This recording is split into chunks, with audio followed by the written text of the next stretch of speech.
Hello, Louisville. Guess who's coming to dinner?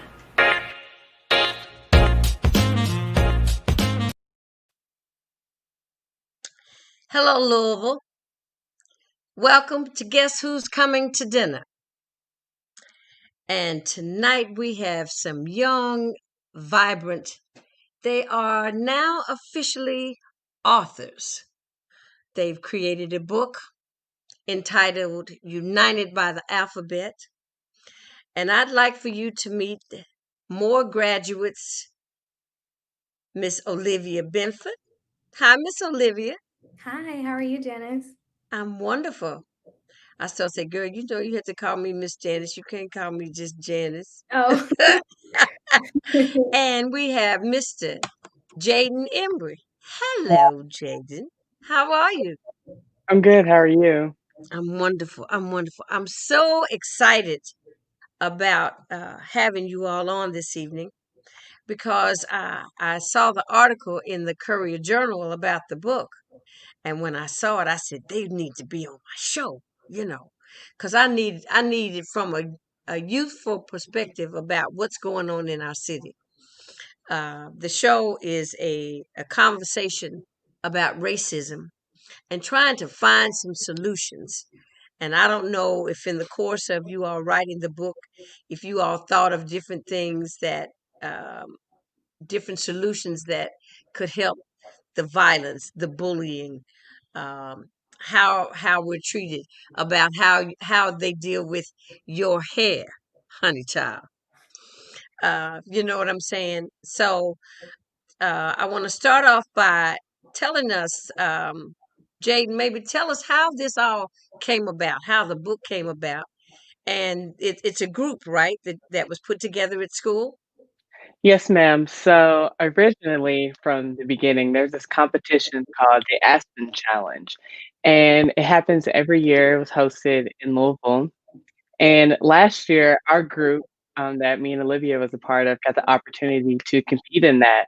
But prior to me and Olivia being in it, the year before, our teacher, Mr. Kaufman, had an original group with 8 other students, and they did Mhm. their own separate Aspen project. So the next year, he had to get a new 8, and me and Olivia was recruited to be a part of that, and we were so excited to join and start, using our talents to help others in our community.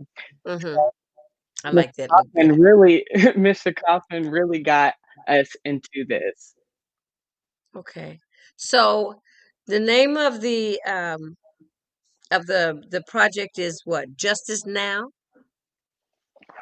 Um, I think that overall, we're part of like a lot of projects. So there is a Justice Now project, but the main Olivia's gonna have to remind me the amazing team, right? The the what? amazing team. Mhm. The Amazing Team. Oh, I like that. Okay.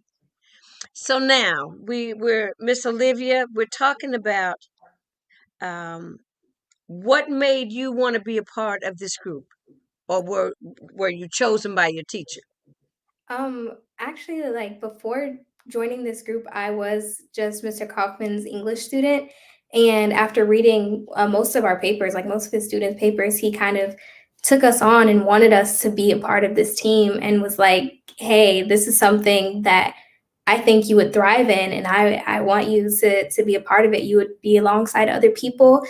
and I think you could use your creative skills and creative mind to really like develop yourself with this team and alongside very influential people like Jaedyn and like the other 7 in our group. Okay. So how who came up with the racism, the injustice? Did that come about because of the protest, or was that just the format that he was laying out for you? Well, we Aspen Challenge when we went to Aspen Challenge to get the challenge that we were going to solve. Theo Edmonds actually presented the challenge, and his challenge was how could we make cultural well-being in the places where we work and learn. So we took Okay. that and we tried to think, well, how can we make cultural well-being in our everyday lives where we work and learn? So we thought to make a children's book. So that's where this all originally started.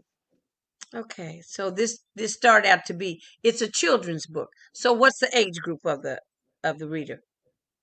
That was one of the biggest debates that we had as a group in the beginning because we were like trying to decide how vast a vocabulary could be for a children's book. But as Hmm. we're writing it, we decided that honestly, this book is beneficial for anyone and everyone.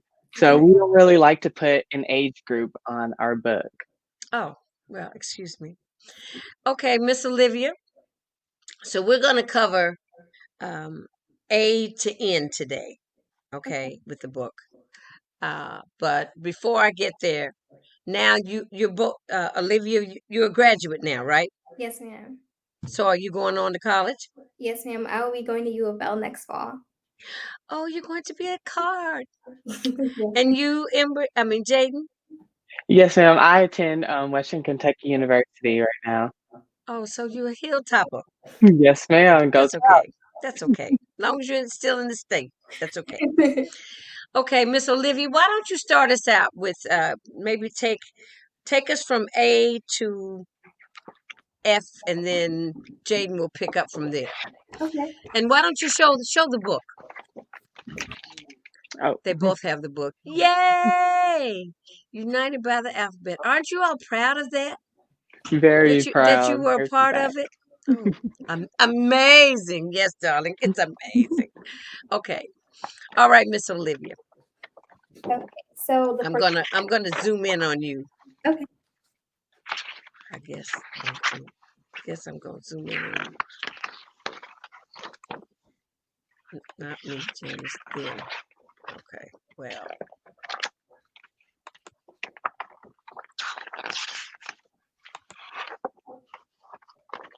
Uh, there you go, Miss Olivia. Talk to us. So the first word that we have is accept. And so with accept, we wanted to make this book big about inclusivity, not just intersectional change, but also inclusivity, whether it be a person from all types of social class, economic, whatever. We wanted children to feel like they are accepted and they can also be open to accepting other people. Okay. So that's what accept was for it. The next one is biracial. A lot of people tend to have identity crises in their schools or in the places where they work and learn because they feel they're divided with being a biracial student, whether that be children, or whether that be adults. So, like I said, this book is really about inclusivity. So that's why we included a biracial character named Alex in here. Okay. Next up, we have community. And community really just looks at the bigger picture rather than just who's in your school or organization or where you work at. This is just even the places where you live. So inclusivity is a big one for us. Um, as for D, we have diversity. And like I said earlier, diversity is, we wanted to highlight the fact that children can learn these things. When we were conflicted about coming up with the words for the book, we were kind of, questioning whether kids could take on this or whether or not they'd be able to contextualize, all of these words. But in a way, they can kind of question the book and still be able to learn from it. And so diversity is a question that we asked and most students didn't know about. But after learning it, they all thought it was important to have in their communities and in their schools and even in their classrooms. Okay. Immigrated. So a lot of times we don't really talk about immigrants or people who come from a different cultural background. And like I said, like with being accepted, it's hard for them to find their place in their school setting if they don't feel accepted, if they don't feel welcomed. So we have Abdi for that character. For F, freedom. Freedom was a really important one to me. I don't know about the others, but I really did like freedom. I always take the approach of Nina Simone's interview when she was asked, "What does freedom mean to you?" And I thought about what she said, it meaning no fear. and no fear in being accepted where you are, no fear in being, who you are. So I really do Did like. you say Nina Simone? I did. I did. Excuse me? You know about Nina? I do know. Wow. Tell me. I mean, how that impacted you? Her interview, or Yeah, her interview. because I never really thought of fear being, or I never really thought of freedom being, um, like I couldn't put it into words how she was saying. Like you can't Hmm. describe love to a person. You just feel it. It's a feeling. Hmm. And that really changed my life because it's just a feeling, it's not something you can explain. It's just the freedom of just being free, I guess. Like I said, I You never knew that you had to question that you had to that freedom was something that you needed to be aware of with that you just took it for granted. I mean, yeah. You didn't question it. You were going about your everyday life. You didn't know that you didn't have some freedoms. You thought you were able to do anything you wanted to do, kind of, sort of, right? Yeah, I did. I did. Yeah. And Nina Simone, that's deep. I'm a jazz singer, so when you say Nina Simone, I said, what? Yes, I love Nina Simone. She's great. And I heard that you were a big impact for the civil rights movement. Could you tell us like a little more about that? Um, when I was a senior in high school, first I kind of followed my brother's footsteps. Hmm. My brother went to Central High School and he participated in, they went on 4th Street, because there was a time there were a lot of shops, and that's where the city had a lot of retail. Before there were malls, there was 4th Street.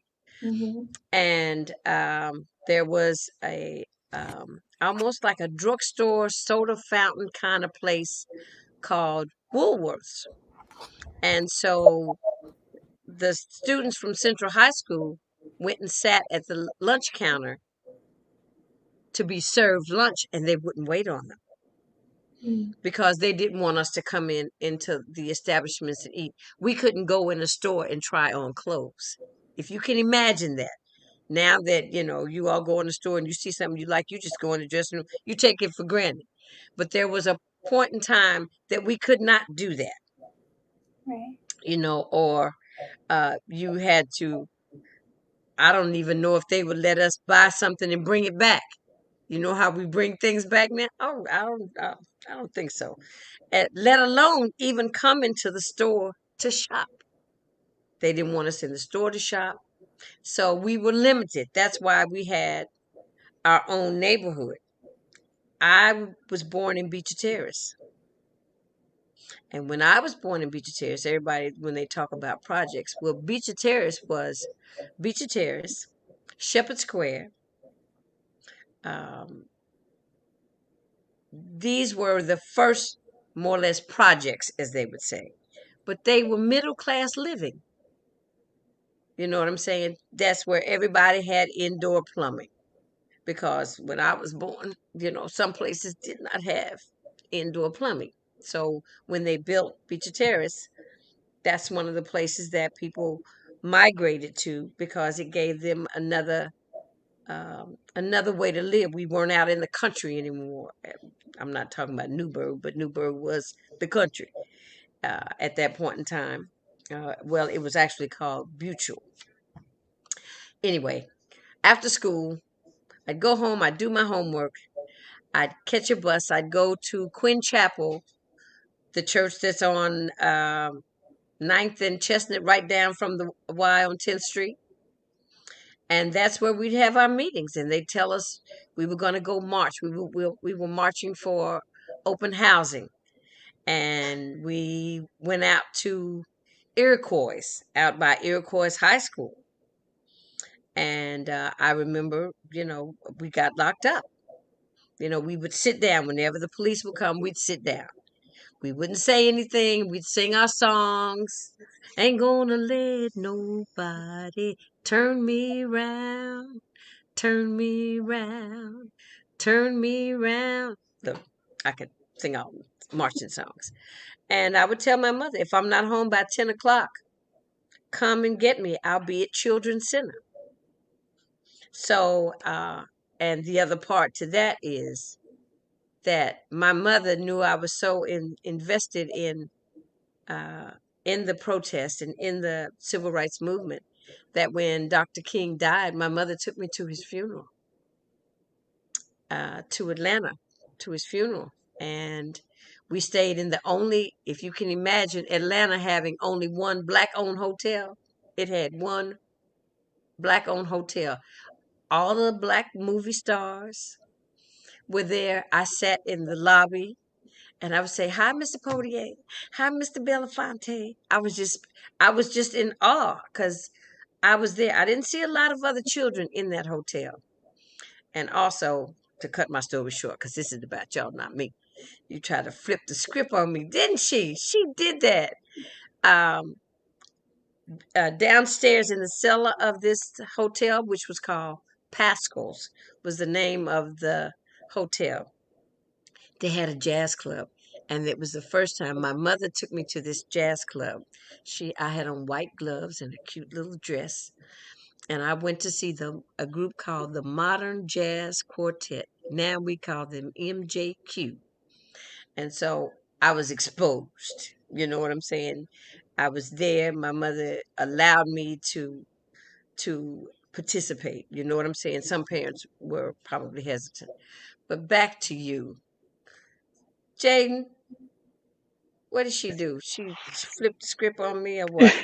She But we did. heard we heard you were involved. Tell us what that's like. Look, I'm gonna call you one day and say, okay, Miss Olivia, would you like to host my show? Come do this because you're really good. Thank you. Jaedyn, tell us about where did we stop? F, G to N. Yes, ma'am. So G is for generosity.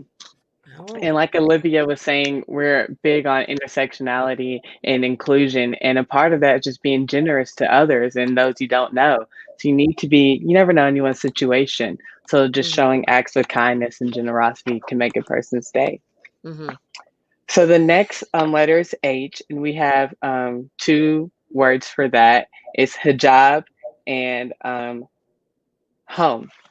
And we have a Muslim character in our book named Nala, and she's wearing a hijab. And that just goes back to intersectionality and exposure to diversity because a lot of kids grow up and they don't know about diverse groups of people, like our character um, from Africa and Nala, who's Muslim. So it's important that they know traditions from other cultures as well. And the hijab is a big part of Muslim culture. So we wanted to include that.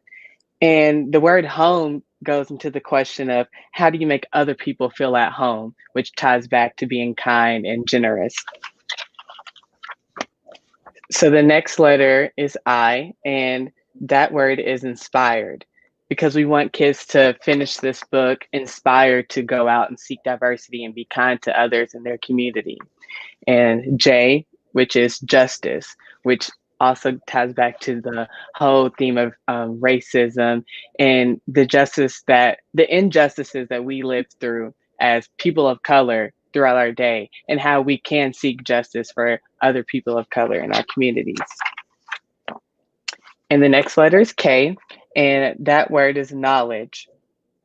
And as a group, we all believe that knowledge and education is like the one superpower that you can use to defeat ignorance. You know, with knowledge becomes with less ignorance. And the more you know, the more you can go out and be in a diverse community and not have to give out those negative vibes and negative comments about diverse cultures and things like that. Wow. And our next letter is L, and this is for La Casita Center, which is a big part of our book because Okay, excuse I'll me. show What you. did you say? La La Casita Center. Casita. Okay. Yes, ma'am. Because in our book, we have at the end a list of nonprofits in Louisville. And it's really important that we connect people with these nonprofits because they're here to serve us in the community. And a lot of people don't know that they're here. So if we can educate people in Louisville about all the nonprofits and the services that they offer, then they can meet people in their community and network and build a strong cohort to just strengthen themselves and surround themselves with like-minded people and people that make them comfortable and feel at home. Because like Olivia stated earlier, intersectionality is just a big theme of our book and how we can tie everyone together and build that sense of community. Let me stop you right there. You know, I lived on the west. Well, I lived in Las Vegas for most of my adult life. And when I went out west, and then I lived in LA before I moved to Vegas, I didn't know, I had never eaten really Mexican food. Okay. And so then living in LA, I learned about the Mexican culture. Actually, California was a part of Mexico. And so living in Louisville, I didn't learn about that. Or I'm not gonna say I didn't eat any chili because I think that's the only thing, and I didn't necessarily know it was a Mexican food. But when you said La Casita, I relate to La Casita because living in Las Vegas, we have a lot of nonprofits that cater to Mexican culture because they have an influx of Mexicans that live in that city. So go on. Yes, I just think it's so important that people, can make connections with other people in their culture and, build that sense of community. And like you're saying, educate other people as well that don't know a lot about other people's cultures either. Right. So I just think that's important. Our next letter is M, and for that word, we chose museum. And we chose that word because we highlighted the new museum in Louisville, the sorry, I'm trying to get the picture. Yeah, there we go. The African American Museum called Roots 101, the new one Oh, that's okay. downtown. So we use that word to highlight that museum so people can, go check it out and see what's in there. And N is the next letter. So for that word, we chose NAACP. So when we chose this, we asked the kids, like, do you know what NAACP stands for? And these questions are important because it is that educational base and that sense of conversation that you'll have with your teacher, parent, or friend. And it's that educational journey. And through these questions, these kids can learn about La Casita Center, Roots 101, NAACP, and how things are out there for them, to support them. And the next letter is O. And for that word, we chose oppression. And the question was, have you ever heard of the word oppression? And, Mm-hmm. do you know what that means? Right. And these themes are so important even for children because they don't even realize that as a child, they go through these situations of oppression. And it's important to, self actualize those situations and bring them Mm-hmm. to light and reflect on them. Okay. We're gonna stop right there. And I want to know, so Jaedyn, tell me, why did you want to be a part of this group? So I personally, before getting to this group, I was very an in the box type of person. I always like to play to my strengths and never, like to try new things because I never pictured myself as a social activist or even a writer. So when Mr. Hmm. Kaufman approached me, I was hesitant at first because I was afraid to step out of my comfort zone. So when I Okay. found out that my friends like Olivia and other people in our group were in it, I was like, you know what? I can give this a shot because it'll be fun to be with a group of other students who are like-minded and want to help the community. So Hmm. I joined the group and honestly it was the best decision I made senior year of high school. It was great. Wow, that's great. And you, Miss Olivia, why? What made you want to be a part of it? I really wanted to be a part of the group because I consider myself an artivist, and I know Jaedyn, you probably heard me say that a lot Uh, throughout the an years. artivist? An I artist, love when she says that. Oh, the girl and gave us a new word, an artivist. Go yes. ahead. So it's combining art with activism, and I'm like a poet. I paint, I draw, I sing, I dance. Like anything with art that I can tie into activism, I'm all for it. And this book is a great example of it. And even what I plan on doing now, I'm about to start my own business for Black girls and Black women. And I just think that it's just my calling. So I So, most what's your new business? so it's going to be called Black Girl Alchemist. So it kind of, rhymes with Black Girl Magic. And Listen to her. I'll be a meditation instructor instructing these Black women and young Black girls all over the world. It'll be a virtual business. So anybody can join, everybody is welcome. As far as, it's really just about learning to transmute those emotions that make you feel like you shouldn't be included or you're never important, or just all the ways that the world and society has put onto us as Right, Black women, even with the right. stereotypes of being a strong Black woman, and the stereotypes of a Jezebel, and just all of these scapegoat Angry, practice, yeah, angry black woman, and all things. Yeah. And so Black Girl Alchemist is like a melting pot to just kind of release all of that through meditation, through affirmations. Just it's a really good feeling to like get these young Black girls and Black women empowered into the world, so that way they don't have to feel like they have to carry that around. Because as Black women, sometimes when we go through depression, we label that as failure, and I would never want my fellow women and Sisters, parents, yeah. girls, yes, sisters, mothers, whoever, teachers, mentors, to ever feel like that. So I just think that my direction in starting this business is gonna be like Aspen Team, a calling for me. Wow, that's beautiful. Thank you. Because we want you want us to feel good about ourselves, Yes. and to because black women we're a different breed, but we are full of everything that we need to survive. We have very wonderful survival instincts, and a lot of people do.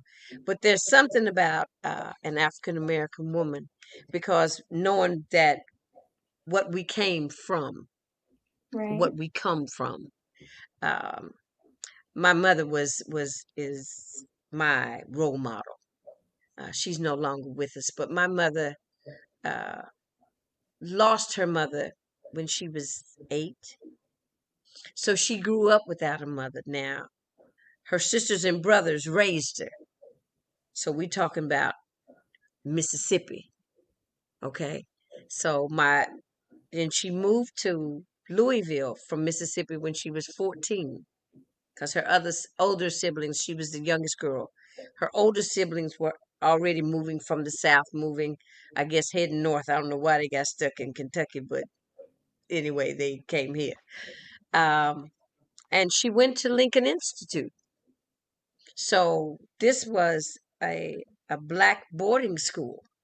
It was a private school. And when she turned 90 years old, and I was trying to find some pictures of her going to school, I found a picture of her at Lincoln, and I found her, and at the bottom it was saying class, the freshman class. So she was 14, freshman class. Officers. It said E. Monroe, president. I said, shut up, because she never told me that my mother moved from Mississippi to Louisville, living in a whole new place, and she was president of her freshman class. So that just gives you a little bit about who girlfriend was, because she did not stop from there. She came in there stepping, Look, okay? She did. came in it, owned it, took over. And my mother was always an organizer, but that's what I know you mean when you say, when you empower somebody. That's what I want to do, even with my music. I have 50 years in show business this year. I am so upset about COVID, because I was planning a girls' trip to Vegas.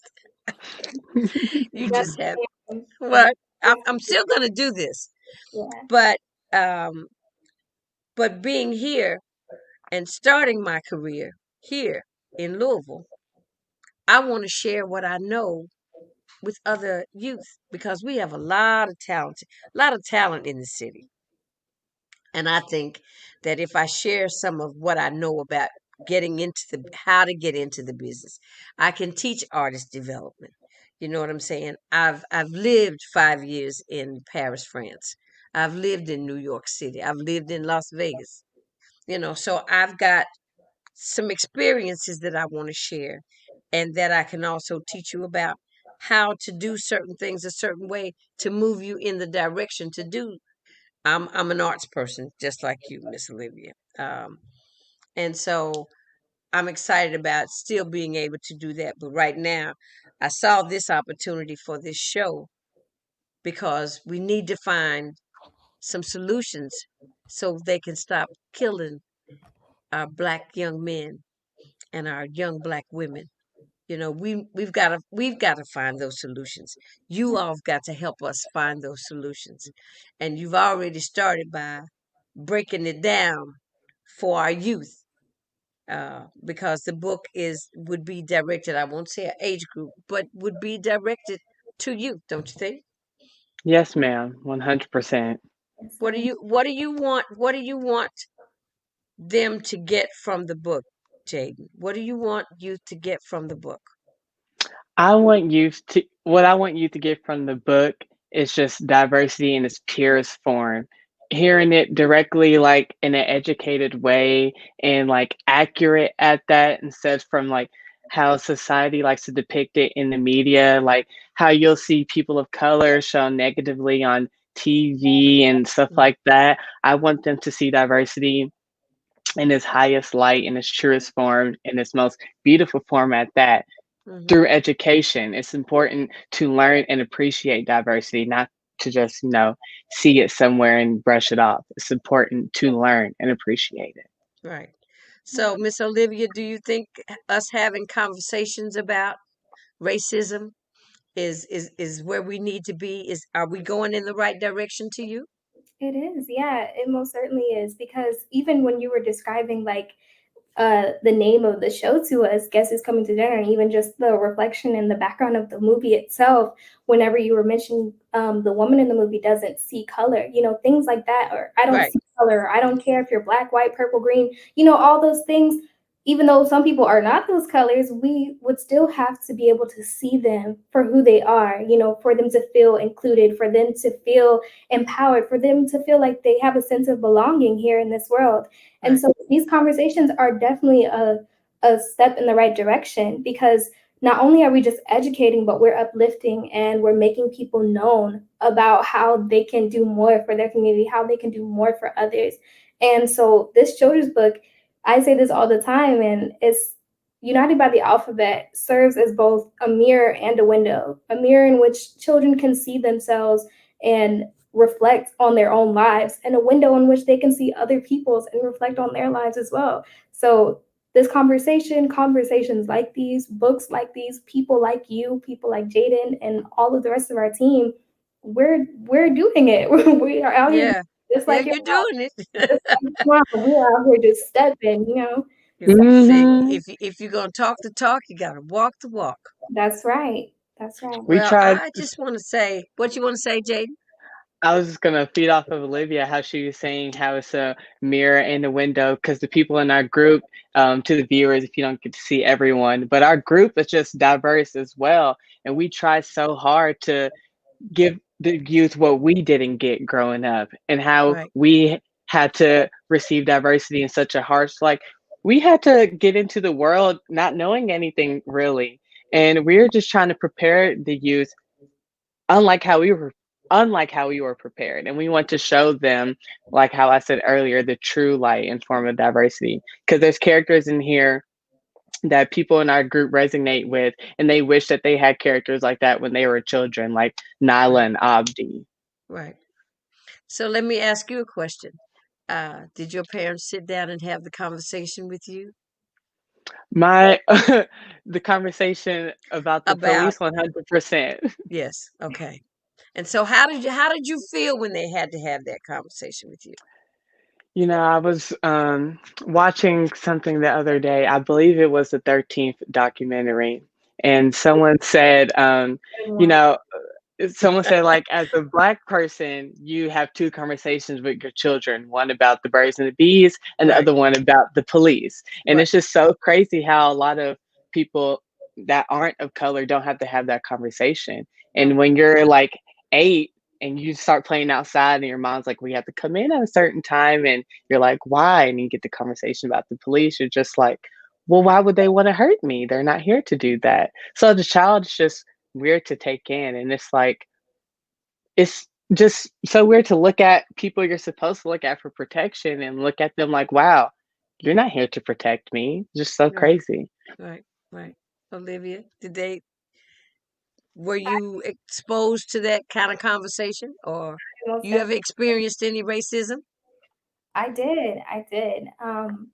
I think just at a young age, having that conversation with your parents before the talk about the birds and the bees is something very impactful in anybody's life, any person who is of Right. color, any person who is Black.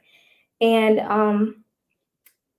but I was really told not to live in fear and not let it, keep me guarded and not let it hinder me from anything. Right. And I was always told that, regardless of how people might view me, what is most important is how I view myself. And that is pretty much the basis of which the conversation had went when we had talked about it. Um, Hmm. one of my favorite quotes from Angela Davis is when she says, "To ratify means to simply grasp things at the root. So we must liberate the minds as well as liberating society." And that's just something that I choose to live by. That's why I do the work that I do while like combining that with my art. And so yeah, I do think that it is a tough conversation to have. But once we have those conversations and we're able to form our identities more than just around racism, more than just around our trauma or things that so deeply rooted of being told to come in when the street lights come on because the street lights was actually represented when they used to be us in the streets when the street lights came on. Just Right. a lot of things are like so Yeah. deeply rooted in Sundown. We couldn't be outside after sundown. after sundown. Things like that are so deeply rooted in the system. It's carried on to culture. And Right. one of my favorite quotes from my senior year that I used a lot was trauma skips generations until it finds someone able to heal it, strong enough able to heal it. And when they do, they heal 7 generations back and 7 generations forward. And that's work that you, Jaedyn, and so many other people who have conversations like this are doing. And I think it's of the utmost importance. Wow. You all have just knocked my socks off.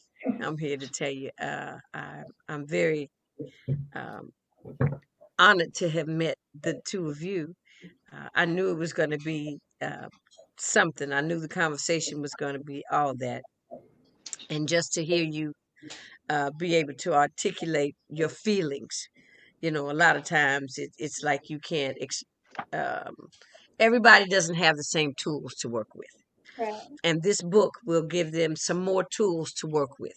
That conversation gave you some more tools to work with when you're out in the world. So you'll know how to process things. We don't I'm looking at the violence in the city. That's because we don't somebody didn't teach somebody about problem resolution, where you might have to sit down and break it down one time before you it gets anywhere near being physical and anywhere near being violent. But these are things that basically that are should be taught in homes, that may not be taught in homes, because sometimes parents don't think that our kids need it. But because I wasn't really taught that I had to be. I don't remember a conversation about the police. I don't remember a conversation about. Our conversation was, don't take candy from strangers, and don't let anybody touch you inappropriately. Um, Things of that nature, but never so much, but more about how to carry myself. My mother used to have you quoting folks. My mother used to say, "Pretty is as pretty does." So, which meant if if I wanted to be, if I thought I was a pretty young lady, then I had to have pretty ways. I couldn't have a foul mouth. I couldn't be disrespectful. I had to carry myself in a way that was ladylike at all times if I could. Not that that worked all the time because I was a tomboy. So I had three sets of friends. I had the friends that would kick your butt and curse like sailors. I had the friends that mom and daddy took us everywhere. We weren't chaperoned. We were dropped off and picked up. Then I had my friends that um, we weren't chaperoned at all, but these were a more sophisticated group of friends. So that kind of gave me some well-roundedness because I'm not over here and I'm not over here. I'm smack dab in the middle. So I'm just grabbing everything that I need from all these different groups of people to make me who I turned out to be. And wasn't such a bad thing. I did all right for myself. But I want to say thank both of you for coming on. Like I told you, if the other two young ladies don't uh, get back to me, I may be reaching out to you because we have to finish the alphabet. The book is on sale. The book is on sale at Carmichael's. Is that the only place? Yes. Yeah. Carmichael's here in town, and I told your teacher, Mr. Kaufman, that I thought it would be a wonderful stocking stuffer for youth, and it needs to maybe be in everybody's home. Yeah. And that would be the goal, to get this book in every household in the city of Louisville. Okay, Yes, ma'am. so whatever I can do to help promote that, I plan to. I'm gonna have you probably. You're gonna probably come back on Wednesday. I'm not gonna even worry about it. If they don't come, I'll be looking for you. But Wednesday we'll have to start at 6 o'clock and not 7. So I'd like to say I'm proud of you. What are you majoring in, Olivia? Psychology and public policy analysis. Public policy analysis. Yes, ma'am. And Jaedyn, I major in public health with a minor in Spanish. wow. All right, y'all. Well, I just think I'm going to put you're going to be a part of Team Jantastic. You all are amazing, and you've been a part of Jantastic Productions. What can I say? So thank you. Stay safe. I'll talk to you soon. We'll stay in touch. And if you ever want to come back on for some other reason when you get ready to open your business, just send me an email, Miss Janice. Uh, I need to come on the show so I can tell them about my business, Okay. and I'll be more than glad to facilitate that for you. Jaedyn, take care of yourself. Are you down in Bowling Green now? No, ma'am. I'm actually back home. Just finished Okay. finals, so I want to be home for the holidays. Oh, that's right. Congratulations. Everybody's home, and you're home too, Olivia. Yes, ma'am. Well, that's right. You go to U of L, so yeah. Go Cards. Well, both of you, you're very um, enlightening young people, and the city is proud to have you. And keep on doing what you're doing. And if you ever need to reach out or you want some advice, hit me up. I'm here. Okay. Take care of yourselves. I'll talk to you soon. You too. Thank you. Thank you. Bye bye. Bye bye. All right. That's the amazing group from graduates from Moore High School, Olivia and Jaedyn, telling us about the book that they co-authored, that's on sale at Carmichael's bookstore. You should, every parent that has youth in their home, get this book so they can start to expose themselves to um, some of the words that go along with a lot of the actions that they need to know about. They need to know what diversity means. They need to know what justice means. They need to have knowledge about a lot of different things. They need to be exposed, and this book is really a book about exposure to me.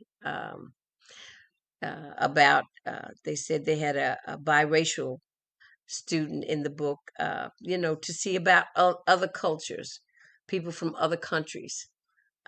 We need to expose our children more to the world than just what's going on in Louisville, Kentucky, because Louisville, Kentucky is not the world. Um, and I think maybe this book might be a start in some homes if they don't read a lot or things of that nature, just to help bring your child along. So on that note, we're going to have part 2 of this conversation about United by the Alphabet on Wednesday, 6 p.m. I'll look for you then. Until then, keep your mask on. I know the vaccine is here and vaccinations are coming, and I know we're skeptical, but we have to be realistic as well. We will take our time, so just keep yourself safe until then. And like I said, it's dinner time somewhere, so bon appetit. Guess who's coming to dinner? See you on Wednesday.